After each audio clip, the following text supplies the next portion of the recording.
तो वेलकम है दोस्तों। आज हम लोग करने वाले हैं अंडरस्टैंडिंग इंडिया का पार्ट 2। पार्ट 1 हम लोगों ने कर चुका है, ठीक है। तो पार्ट 2 शुरू करेंगे। तो चलिए जल्दी से आगे बढ़ जाते हैं, ठीक है।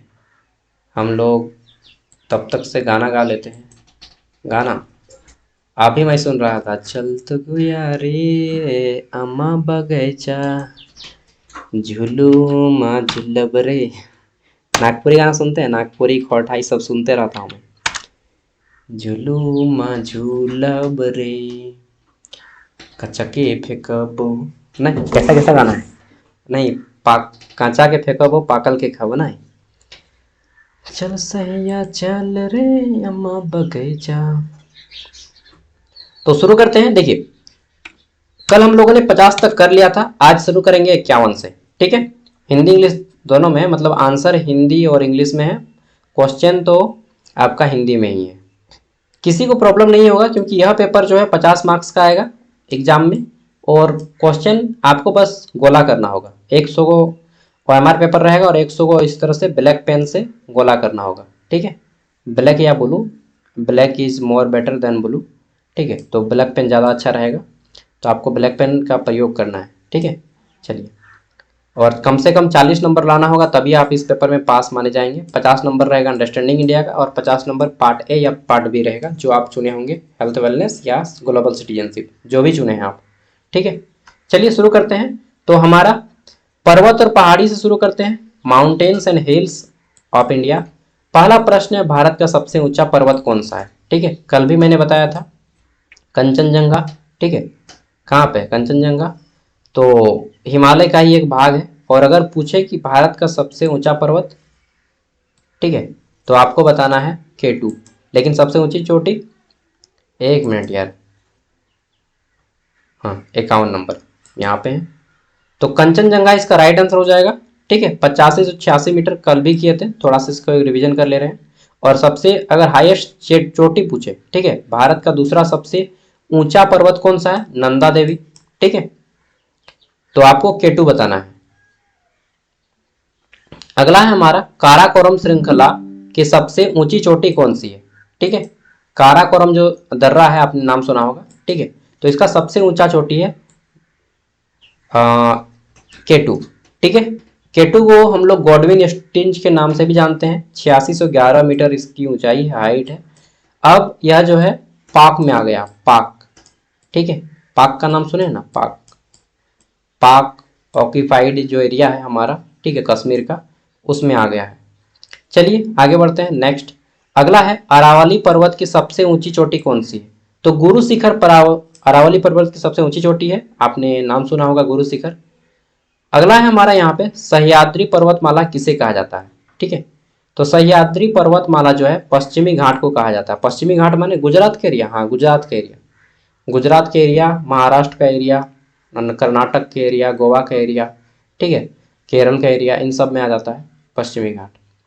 अगला है, नीलगिरी पर्वत कहाँ स्थित है? तो नीलगिरी पर्वत जो है तमिलनाडु और केरल सीमा के बीच में है। कहाँ पे? तमिलनाडु और केरल, हाँ। तमिलनाडु का शास्त्रीय नृत्य क्या है? क्या है जी बताइए? भरतनाट्यम। भरतनाट्यम तमिलनाडु, ठीक है। और केरल का क्या है? मोहिनी अट्टम, ठीक है। अगला है हमारा, अन्नामलाई पर्वत कहाँ स्थित है, ठीक है। अन्नामलाई पर्वत जो है आपका तमिलनाडु और केरल के क्षेत्र में पड़ता है और कर्नाटक में भी एरिया पड़ता है। अगर आप इस साइड से कभी ट्रेन से सफ़र कीजिएगा तो आपको देखने को मिलेगा पहाड़ सब एकदम बहुत मस्त। आगे देख लेते हैं, सतपुड़ा पर्वत किस राज्य में फैला हुआ है? तो सतपुड़ा जो है आपका मध्य प्रदेश और महाराष्ट्र, दो राज्यों में फैला हुआ है सतपुड़ा का पर्वत, ठीक है। और बहुत घना जंगल है, जैसे झारखंड में सारंडा का जंगल है, ठीक है।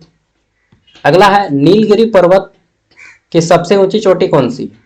तो ये जो नीलगिरी है जो आपका तमिलनाडु और केरल के साइड में पड़ता है, इसकी सबसे ऊंची चोटी है डोडा बेट्टा। क्या नाम है? डोडा बेट्टा, हाँ रे बेट्टा, बेट्टा मतलब सन होता है ना। चलिए नेक्स्ट है हमारा, जैन धर्म का प्रसिद्ध तीर्थ स्थल पारसनाथ की पहाड़ी कहाँ स्थित है? मुझे लगता है हर सभी को मालूम है, पारसनाथ पहाड़ी स्थित है। सॉरी यार, ये गलत हो गया, इसको काट दीजिए, ठीक है। प्रसिद्ध तीर्थ स्थल पारसनाथ पहाड़ी, ये झारखंड हो जाएगा, झारखंड का गिरिडीह जिला, ठीक है। चलिए आगे बढ़ते हैं। नेक्स्ट अगला प्रश्न है, नदियों के बारे में जानते हैं, नदियां एवं झील के बारे में, ठीक है, रिवर्स एंड लेक्स के बारे में। तो हमारा पहला प्रश्न है, भारत की सबसे बड़ी पेनिसुलर नदी कौन सी है? पेनिसुलर मतलब कल मैंने बताया था प्रायद्वीपीय नदी। भारत का थोड़ा सा मानचित्र बनाते हैं, तो चलिए भारत का मानचित्र बनाते हैं। मेरा कर्म तू, मेरा धर्म तू, तेरा सब कुछ मैं, मेरा सब कुछ तू। कैसा बना दिया सागर भाई, चलिए जैसा भी है। हाँ, तो आपको मालूम है यह हमारा पूर्वी भाग है, यह पश्चिमी है, यह हमारा उत्तर है और यह दक्षिण है, ठीक है। और यहाँ पे जो है हमारा इस एरिया में क्या है, बंगाल की खाड़ी है, ठीक है। और बंगाल की खाड़ी पड़ता है, और इस साइड में जो है हमारा यहाँ से यहाँ तक हिंद महासागर है, ठीक है, हिंद महासागर। इस महासागर का नाम भारत के नाम पे रखा गया है, हिंद महासागर। और इधर जो है पड़ता है हमारा अरब सागर। क्या पड़ता है? अरब सागर।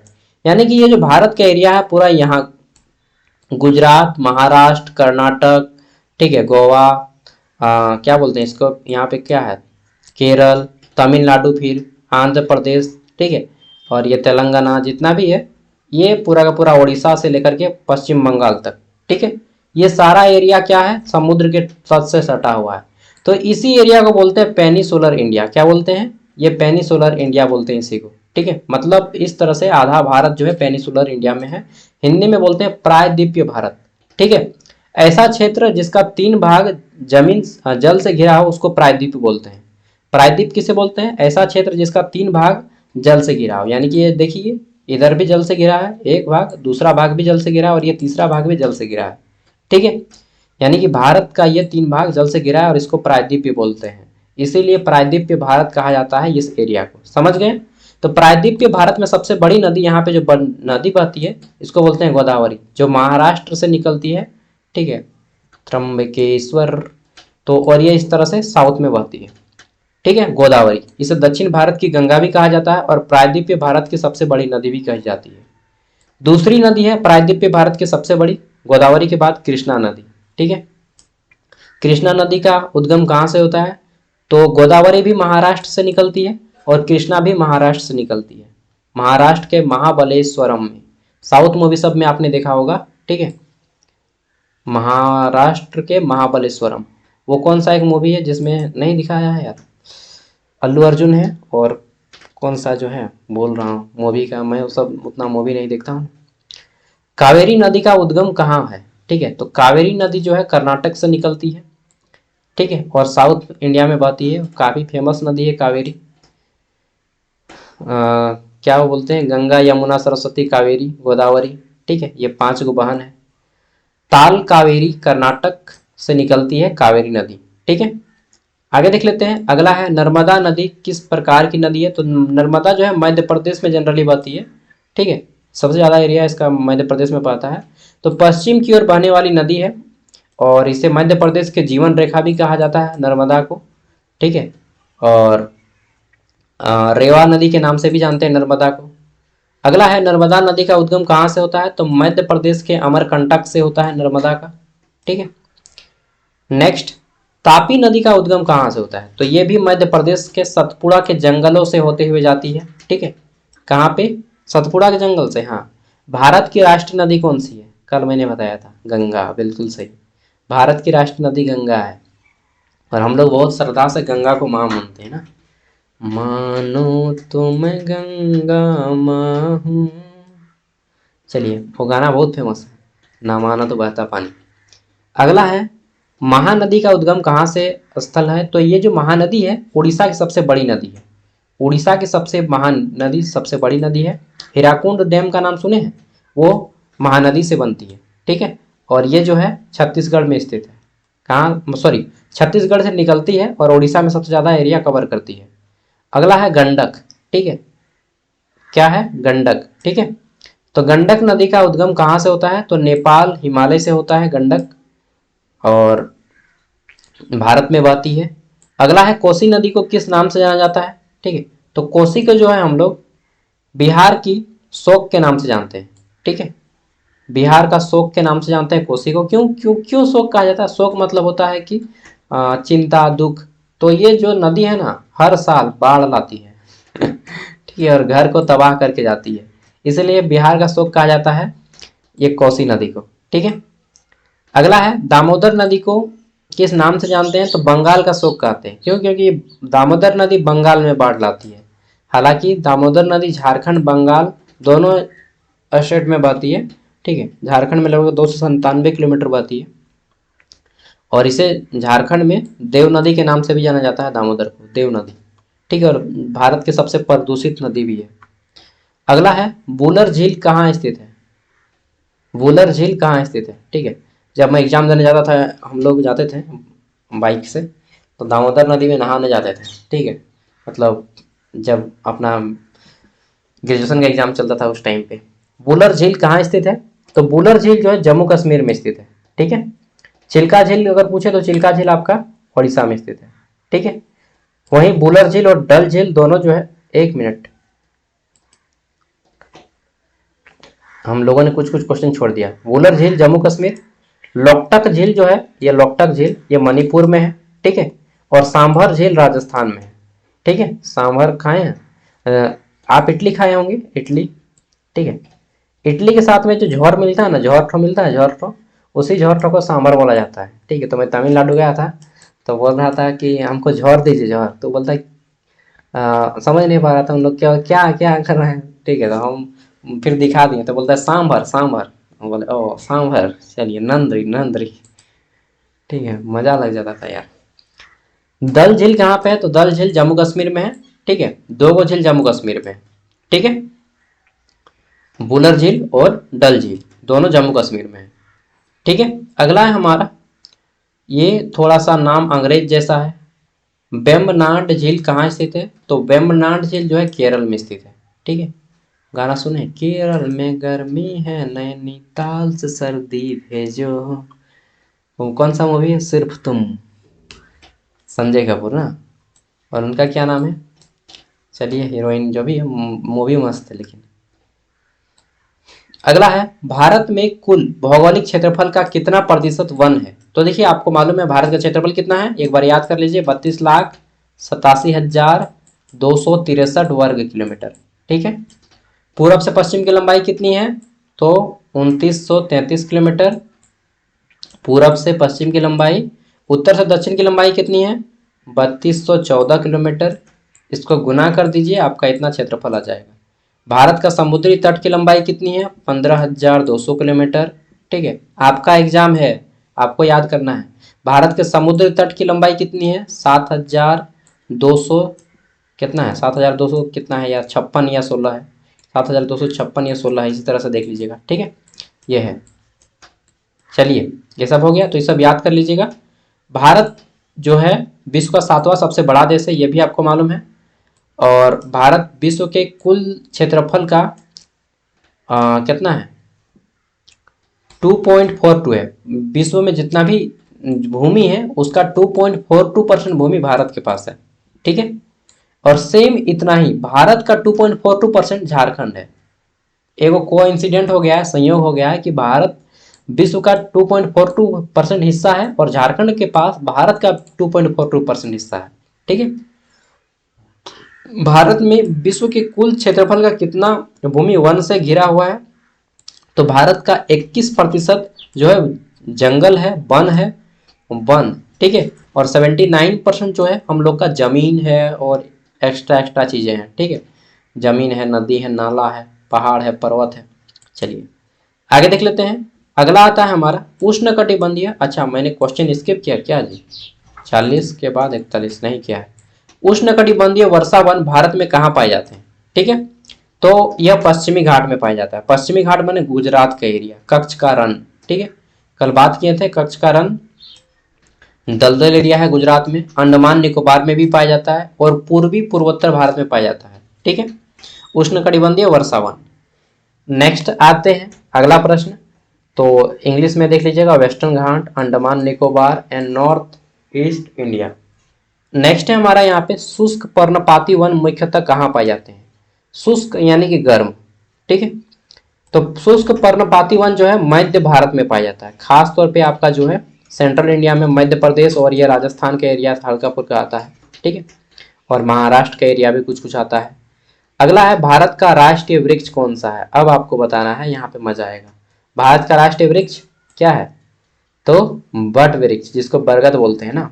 अच्छा अभी कर्मा आ गया है ना, कर्म पूजा। कर्म चल सहिया चल रे, वो गाना गाइएगा पूरा कमर में, कर्म में ना। अखरा में क्या होता है कि कर्म इस तरह से सब कोई अपना डाली रखता है। अच्छा हर जगह अलग अलग कर्म होता है यार, मैंने पूछा है तो कुछ लोग बोलते हैं नहीं हम लोग घर में करते हैं, कुछ लोग बोलते हैं नहीं हम लोग अखरा में करते हैं। हम लोग यहाँ पे एगो बीच में कर्म का आ, डाली लगाया जाता है, कर्म का पेड़, और चारों ओर इधर डाली रखता है और सबको यहीं पे अखरा बोलते हैं इसको, अखरा में नाचते हैं। ठीक है चलिए, कर्म 5 दिन 7 दिन और 9 दिन का रखा जाता है ना। झारखंड का कल्चर सब भूलिएगा नहीं यार। भारत का राष्ट्रीय पुष्प कौन सा है? तो भारत का राष्ट्रीय पुष्प है कमल। ठीक है, भारत का राष्ट्रीय फूल क्या है? कमल।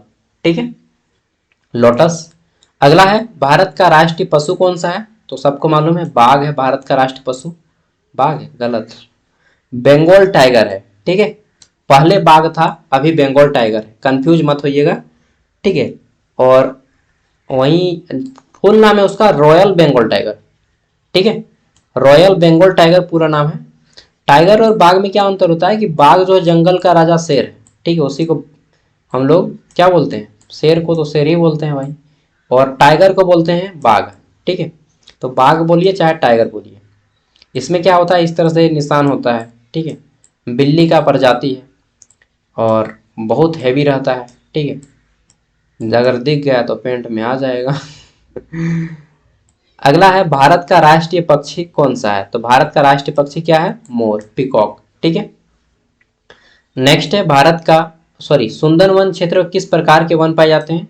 तो सुंदरवन जो डेल्टा है, ठीक है, जंगल है, यहाँ पे मैंग्रोव वन पाए जाते हैं। मैंग्रोव वन माने जो समुद्र मतलब पानी में पूरा एकदम डूबा है फिर भी जंगल है। ठीक है, पानी में डूबा हुआ जंगल, तो मैंग्रोव वन पाया जाता है। चलिए क्वेश्चन रहेगा, भारत की राष्ट्रीय मछली कौन सी है? देखते हैं किसको किसको आता है। ठीक है, भारत की राष्ट्रीय मछली कौन सी है?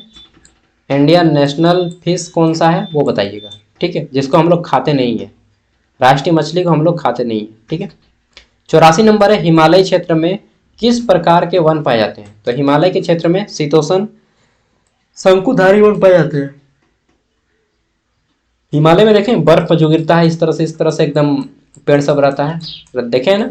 हाँ, इसी को बोलते हैं शीतोष्ण शंकुधारी वन, क्योंकि इनका जो आकार है शंकु के जैसा बना हुआ है। ठीक है, शंकु आकार वन इस तरह से उत्तराखंड एरिया में भी आपको मिलेगा।